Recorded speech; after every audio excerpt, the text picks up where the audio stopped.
സങ്കീർത്തനങ്ങളുടെ പുസ്തകം 40-ാമത്തെ അധ്യായം അതിൻ്റെ 3-ാമത്തെ വാക്യത്തിൽ നാം ഇങ്ങനെ വായിക്കുന്നു: നമ്മുടെ ദൈവത്തിന് സ്തുതി തന്നെ, പലരും അത് കണ്ട് ഭയപ്പെട്ട് യഹോവയിൽ ആശ്രയിക്കും എന്ന് കാണുന്നു. പ്രിയ ദൈവമക്കളെ, നമ്മുടെ യഹോവയ്ക്ക് നാം സ്തുതികൾ ചെലുത്തുമ്പോൾ കർത്താവ് നമുക്ക് ചെയ്ത സകല ഉപകാരങ്ങൾക്കും നാം ദൈവസന്നിധിയിൽ നന്ദിയുള്ളവരായിരിക്കണം.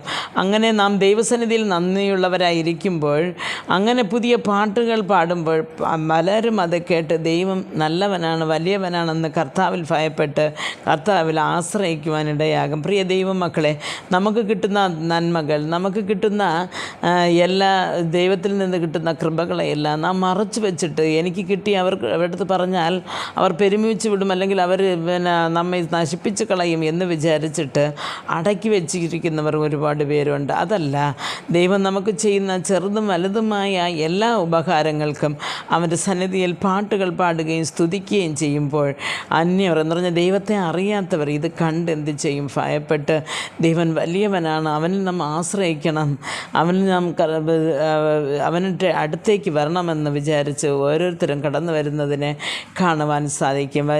വചനം പറയുന്നു, ഒരു സാക്ഷി വേറൊരു സാക്ഷിയെ ഉളവാക്കുന്നു എന്ന്. പ്രിയ ദൈവപൈതലെ, നമ്മുടെ ജീവിതത്തിൽ കർത്താവിനെ ആശ്രയിക്കുകയും അല്ലെങ്കിൽ കർത്താവിനോട് കൂടെ നടക്കുകയും അതിനെ സ്തുതികളായിട്ട് ദൈവസന്നിധിയിൽ നാം വെളിപ്പെടുത്തുകയും ചെയ്യുവാനുള്ള കൃപ ദൈവം നമുക്ക് ഓരോരുത്തർക്ക് നൽകട്ടെ എന്ന് പ്രാർത്ഥിക്കുന്നു. ആമേൻ.